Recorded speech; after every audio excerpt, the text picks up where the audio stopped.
हमर छत्तीसगढ़ के बुलेटिन में बात करेंगे। कांकेर के जवान और नक्सलियों के बीच फिर से मुठभेड़ हुई है। मुफस्सी के जंगलों में मुठभेड़ होना बताई जा रही है। बड़ी संख्या में जवानों ने इलाके को घेर लिया है। कल भी नक्सलियों के साथ मुठभेड़ हुई थी। नक्सली प्रभाकर के होने की संभावना है, तो अब भी मुठभेड़ जारी। कल भी लगभग 5 नक्सलियों को ढेर किया गया था, मार गिराया गया था और भारी मात्रा में जो है गोला कई सारा बारूद बरामद किया, अलग अलग हथियार बरामद किए और आज फिर से मुठभेड़ हो रही है। पुलिस जवानों ने चारों तरफ से घेर रखा है इन नक्सलियों को और ऐसा माना जा सकता है कि और भी कई सारे नक्सली ढेर अभी होंगे। तो लाल आतंक पर यह बड़ा प्रहार हम देख रहे हैं। लगातार सफलता मिलती नजर आ रही है। जो प्रण लिया गया है वो प्रण के बहुत नजदीक अब पहुंचते जा रहे हैं।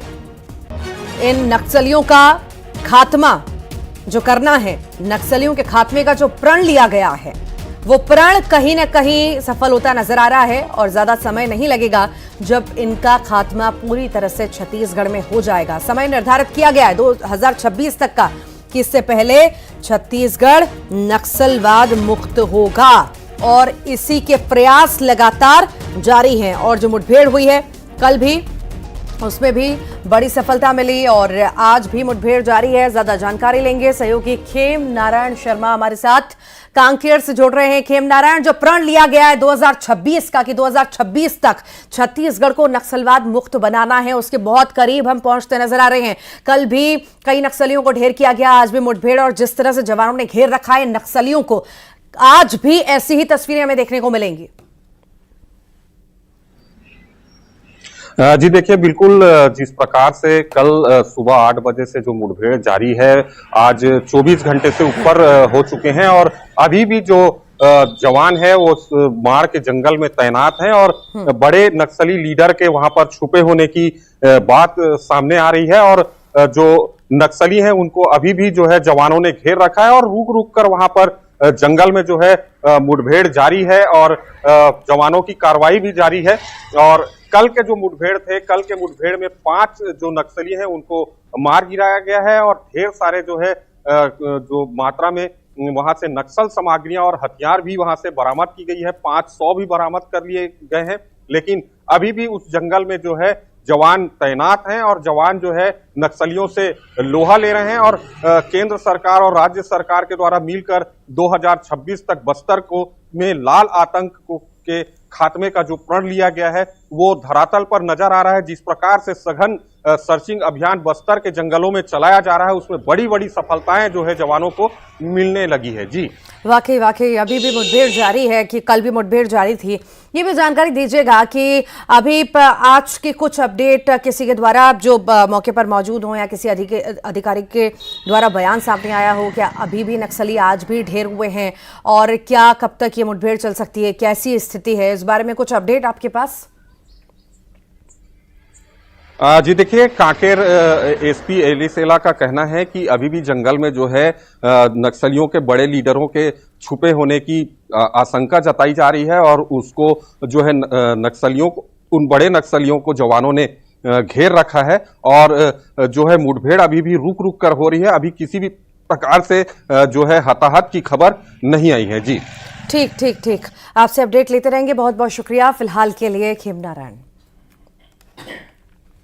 चलिए आगे बढ़ते हैं, रायपुर का जिक्र करते हैं। शराब घोटाले में बड़ा अपडेट आपको देते हैं। बता दें, कल कोर्ट में पेश होगा पूरक चालान। जी हां, पूरक चालान में कई और आरोपियों के नाम हो सकते हैं, ऐसा कहा जा रहा है। 2000 करोड़ से ज्यादा का ये शराब घोटाला है और आपको बताएं कि अनवर डेवर, अनिल टुटेजा समेत कई आरोपी गिरफ्तार पहले ही हो चुके हैं और जो कल कोर्ट में पूरक चालान पेश होगा उसमें आरोपियों के और भी आरोपियों के नाम हो सकते हैं। ये जो पूरा घोटाला है 2000 करोड़ से ज्यादा का ये शराब घोटाला है और इसमें कई सारे नाम पहले भी आ चुके हैं, कई सारी गिरफ्तारियां भी हो चुकी हैं और जो कल पूरक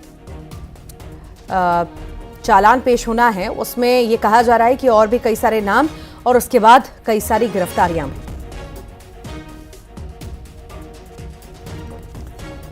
तो शराब घोटाले मामले में ये बड़ा अपडेट सामने आ रहा है। पूरक चालान पेश होगा और माना जा सकता है कि जल्द और नाम सामने भी आएंगे।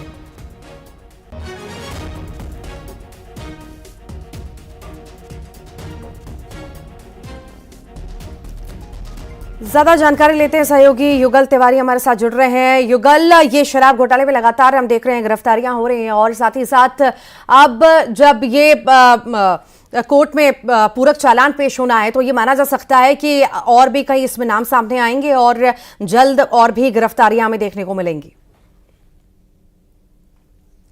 जी देखिए, 2000 करोड़ से अधिक का ये पूरा जो लीकर्स घोटाला था, शराब घोटाला था, इसमें जो अरुण त्रिपाठी है, अनिल टूटेजा पूर्व आईएएस हैं और इसके अलावा व्यवसायी जो अनवर ढेबा है, उनकी गिरफ्तारी हुई है और लगभग 2 साल से ये जेल पर बंद है। और कुछ जो आरोपी है उन्हें उनकी जेल का बदला भी गया था, क्योंकि ये आरोप लगे थे कि उन्हें वीआईपी सुविधा दी जा रही है। तो उस लिहाज से ये कहा जा सकता है काफ़ी ये बड़ा मुद्दा रहा है और नकली होलोग्राम बना करके इस सिंडिकेट चलाने के आरोप लगे थे और शराब की अफरा तफरी की गई थी, करोड़ों रुपए के घोटाले हैं वो किए गए थे।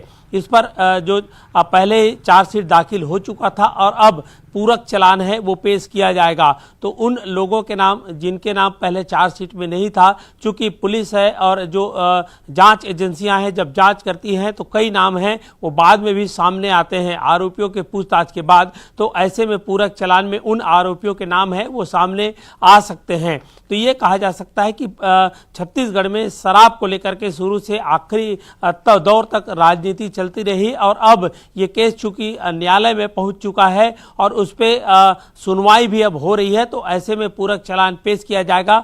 और भी जो आरोपियों की जानकारी यह है कि आरोपियों की लंबी फहरिस्त है, तो ऐसे में जो चालान जब पेश किया जाएगा पूरक, तो उसमें और भी नाम है वो सामने आ सकते हैं। रितु, ठीक, बहुत बहुत शुक्रिया फिलहाल युगल जानकारी को साझा करने के लिए।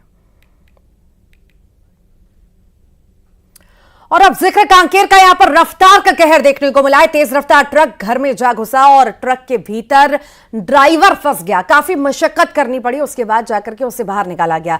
चावड़ी गांव की घटना बताई जा रही है, जहां पर एक बार फिर से रफ्तार का कहर देखने को मिला है और ये ट्रक जो है घर में जा घुसा और जो ट्रक का ड्राइवर है वो ट्रक में ही फंस गया। कड़ी मशक्कत करनी पड़ी इसे बाहर निकालने में। हालांकि सुरक्षित है, सही है ड्राइवर, ये राहत की बात है और कोई इसकी चपेट में नहीं आया, ये भी राहत की बात है।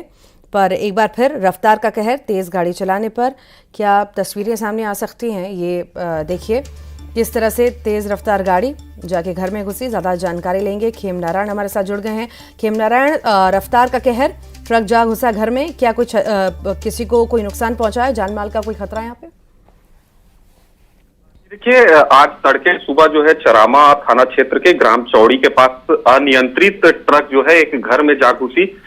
ये घटना जो है सुबह 6 बजे की बताई जा रही है और जब घर में जा घुसी तो ट्रक जो है घर को तोड़ दिया है और घर का जो हिस्सा है, एक किनारा है, वो टूटकर जो है ध्वस्त हो चुका है। और इसमें जो है जो ट्रक ड्राइवर है वो ट्रक ड्राइवर घंटों जो है इस ट्रक में ही फंसा रहा। उसका पैर जो है फंस गया था, जिसे बड़ी मशक्कत के बाद जो है अब निकाल लिया गया है और उसे उपचार के लिए जो है प्राथमिक स्वास्थ्य केंद्र चरामा में भर्ती कराया गया है। और देखा जा रहा है कि इस नवंबर के माह में काफी सारी दुर्घटनाएं जो है कांकेर जिले में सामने आ रही हैं। जी ठीक, बहुत बहुत शुक्रिया जानकारी को साझा करने के लिए खेम नारायण।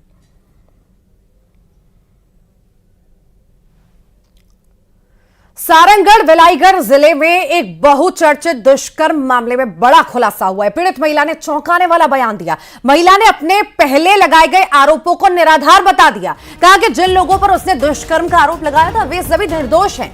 महिला के मुताबिक ये आरोप उन्होंने अपने पति की नौकरी बचाने के लिए लगाए थे। ये भी बता दें कि सरसेवा थाना क्षेत्र की एक महिला ने बीजेपी सारंगढ़ विलायगढ़ के जिला अध्यक्ष सुभाष जालन, विलायगढ़ जनपद पंचायत के सीईओ प्रतीक प्रधान, समिति प्रबंधक मोतीलाल प्रधान और बलौदा बाजार के माखन सिंह कंवर पर दुष्कर्म के गंभीर आरोप लगाए थे। महिला ने इस मामले में पुलिस अधीक्षक को आवेदन देकर सभी आरोपियों के खिलाफ सख्त कार्रवाई की मांग की थी, लेकिन अब महिला ने अपने आरोपों को गलत बता दिया। कहा कि उन्होंने ये आरोप केवल अपने पति की नौकरी जाने की स्थिति में बदले की भावना से लगाए थे।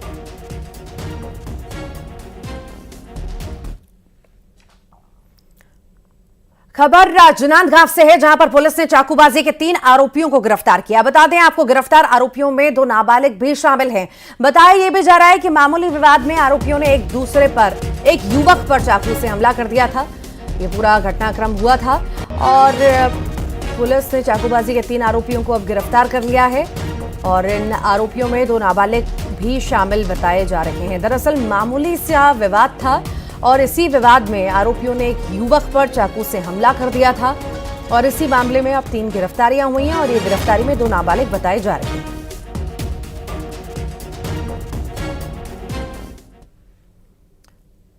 और अब बात दुर्ग की, जहां पर पुलिस ने वाहन चोर गिरोह का खुलासा किया है। पुलिस ने इस गिरोह के एक आरोपी को पकड़ा। इसकी निशानदेही पर पुलिस ने चोरी की 14 बाइकें बरामद की। पुलिस के मुताबिक इस गिरोह के सदस्य भिलाई, दुर्ग और रायपुर में वाहन चोरी की वारदात को अंजाम दिया करते थे। दुर्ग का ये पूरा मामला है। वाहन चोर गिरोह का खुलासा पुलिस ने किया है। साथ ही साथ ये बाइक्स आप जो देख रहे हैं, ये चोरी की बाइक्स हैं, ये चोरी की गई थी। इन सभी बाइक्स को भी बरामद किया गया है। चोर को भी गिरफ्तार किया गया है। अब आपको बताएं कि पुलिस ने यह भी कहा है कि गिरोह के सदस्य भिलाई, दुर्ग और रायपुर में वाहन चोरी की वारदात को अंजाम दिया करते थे। फिलहाल ये खुलासा हुआ है, बड़ी सफलता पुलिस को हाथ लगी है। साथ ही साथ ये जो गाड़ियां चोरी हुई थी ये भी बरामद कर ली गई।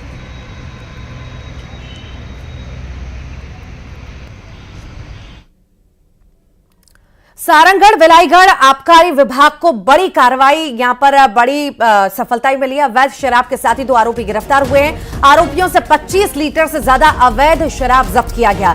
धोपनीडीह और रेशम खूंटे गांव में कार्रवाई देखने को मिली है। सारंगढ़ विलायगढ़, यहां पर आबकारी विभाग की बड़ी कार्रवाई देखने को मिली।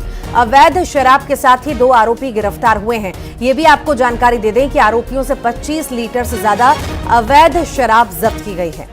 धोपनीडीह और रेशम खूंटे गांव में यह कार्रवाई देखने को मिली है।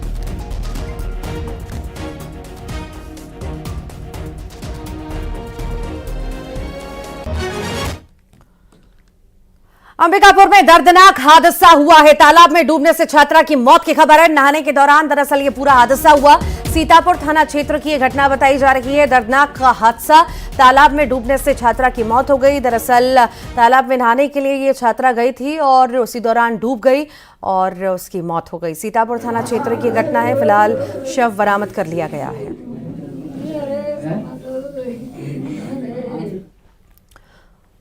और अब बात बलरामपुर की, जहां पर हाथियों का आतंक जारी है। यहां पर एक दंपत्ति पर हमला किया है हाथी ने, जिसमें पति की मौके पर मौत हो गई है तो वहीं पत्नी गंभीर रूप से घायल है।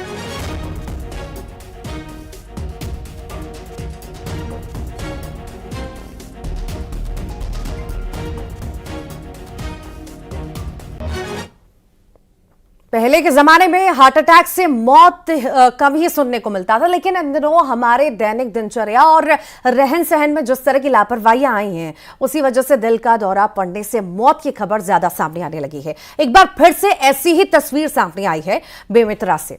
बीरनपुर पुलिस सहायता केंद्र में तैनात एसआई की हार्ट अटैक से मौत हो गई। बताया जा रहा है कि पुलिसकर्मी को तड़के सुबह सीने में दर्द उठा। जब तक उसे अस्पताल पहुंचाया गया उसकी मौत हो चुकी थी। सामुदायिक स्वास्थ्य केंद्र के डॉक्टरों ने हार्ट अटैक से मौत की संभावना जताई है।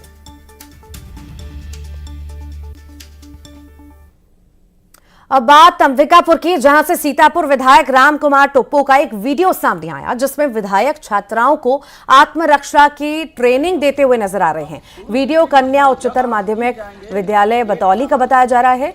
तस्वीरों में आप देख सकते हैं कि कैसे विधायक छात्राओं को नान चाकू की ट्रेनिंग दे रहे हैं।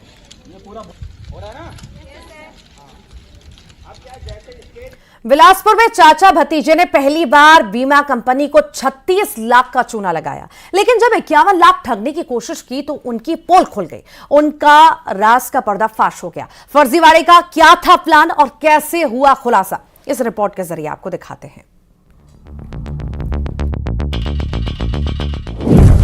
चाचा भतीजे की ठग मंडली, बीमा कंपनी को बनाया निशाना।